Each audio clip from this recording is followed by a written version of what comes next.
Welcome students. In this video we will study internet addressing and the job is to determine the path taken by a datagram between source and the destination. Today's internet consists of millions of hosts and number of routers become too large. Storing routing information at host and routers need huge amount of memory. The overhead involved in computing, storing, and communication information are prohibitive. So, we go for a concept of autonomous systems.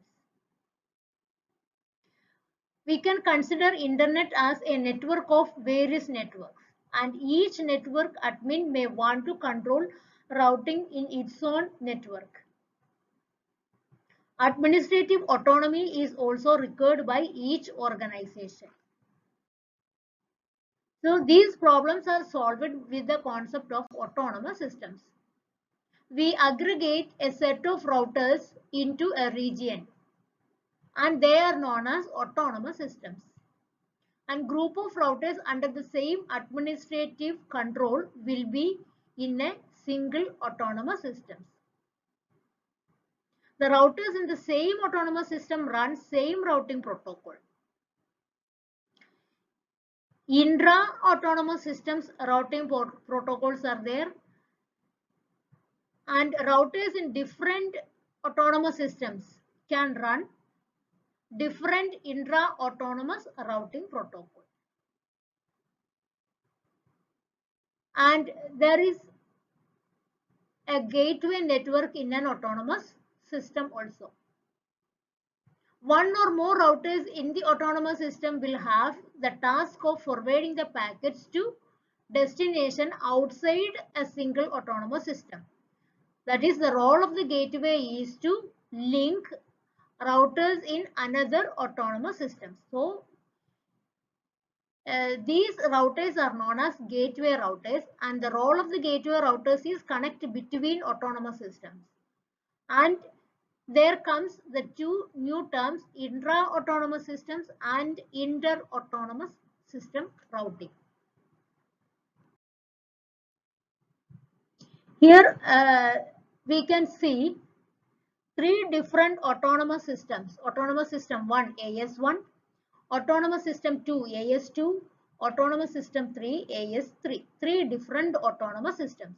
So AS1 is having their own routing protocol, and within autonomous system 1 multiple routers are there, 1A, 1B, 1C, 1D. And 1A, 1C, 1D, 1B, they together form a single autonomous system. Similar to that, various other autonomous systems are there. They have their own routing protocol. So inside an autonomous system, all the routers follow a single routing protocol. And inter-autonomous systems, that is B1 at autonomous system 1 and 2A at autonomous systems are gateway routers. They are communicating from one autonomous system to another autonomous system. Similar to that, 3A and 1C. 3A is a gateway router at autonomous system 3 and 1C is a gateway router inside autonomous system 1. So 3A and 1C, the gateway routers are communicating between autonomous system 3 and autonomous system 1. So they are following inter-autonomous systems. So intra-autonomous system routing algorithm and inter-routing algorithms. Together we create the data inside the forwarding table. And the forwarding table is configured by both intra and inter-autonomous system routing algorithm.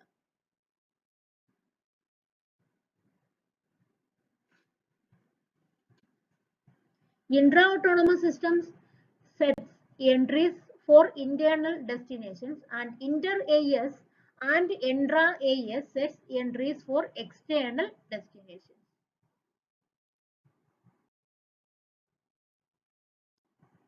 Intra-autonomous system is also known as Interior Gateway Protocol, IGP. The routing algorithms running within as within an autonomous system is called an intra-autonomous system routing protocol. Most common intra-autonomous system routing protocols are RIP and OSPF, open shortest path first. These two will be discussed in the coming slides. So entire routing protocols can be classified as intra-domain and inter-domain, or intra-routing protocol and inter-routing protocols. And RIP and OSPF are intra-domain, within a domain, and BGP is inter-domain routing protocol. RIP works based on the concept of distance vector, and OSPF is working based on the concept of link state. And BGP is working based on the concept of path vector. Now we will study what is RIP, routing information protocol. The current RIP is version 2 and it is working based on the concept of distance vector algorithm. And the metric or the cost between the routers is the number of hops.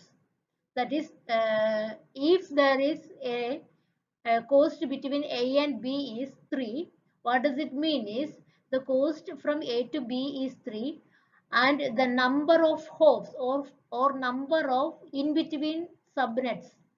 In between A and B there are 3 different subnets. That is the meaning of the number of hops. So the maximum value for a link host in RIP can be 15. And the hop means the number of subnets traversed along the shortest path from source to destination. Distance vectors, as we studied, it exchanges the message with neighbors in every 30 seconds. In RIP response message and it is also known as RIP advertisement. And each advertisement lists up to 25 destination subnets. That is, it is a decentralized type of network routing protocol, and it is working with a local information, or it knows only the neighbors information. So the neighbors information will be updated to other neighbors whenever a link host changes or at every 30 seconds. That is the distance vector algorithm. In RIP, it is specifically written as every 30 seconds RIP is updating its routing information in each of the routers. And in this figure, it is shown that from the router A to every other destination subnets, what is the number of hosts. This table explains U1 means at the router A to reach to U, the number of hops is 1. That includes the subnet also. And from A to V, it is again 2. And A to W, it is 2. A to X. So A to X we can reach through A to C, C to D, D to X. So 3 is the number of hops. And A to Y is 3 and A to Z is. Here a sample value of different routers is shown. In this figure, A, B, C, D are representing various routers, and the blue ones, W, X, Y and Z, they are representing the subnets. In the table here we can see the first column for the destination subnet. The second column indicates the identity of the next router, or through which router the shortest path to the destination subnet. And third column indicates the number of hops. That is the number of subnets that have to be traveled, including the subnet destination subnet. And the values at router D is shown in the table here. That is, this is the routing table at router D. From D to a particular destination W, through A, 2 hops are required. And from D to Y through B, 2 hops are required. And in router D, to the destination Z through the router B, we have 7 is the number of hops or the cost. Then according to the routing information or routing advertisement from A to D, this is a distance vector, so every 30 seconds it will be updated. So when A is advertising its routing table to D, now the D's table will be updated based on the value received. So the table on the top is representing the new values stored in the A, router A, and it is advertised to a router at D. So here we are getting a new information to reach to Z through B instead of that path that goes 7, but instead of that we can reach to Z through A. That is a new information. This new information is received by the advertisement from A. So the routing table is updated with the new path. So now the third row of the routing table D is modified as the next host is A. With the cost of 5, we are able to reach to the subnet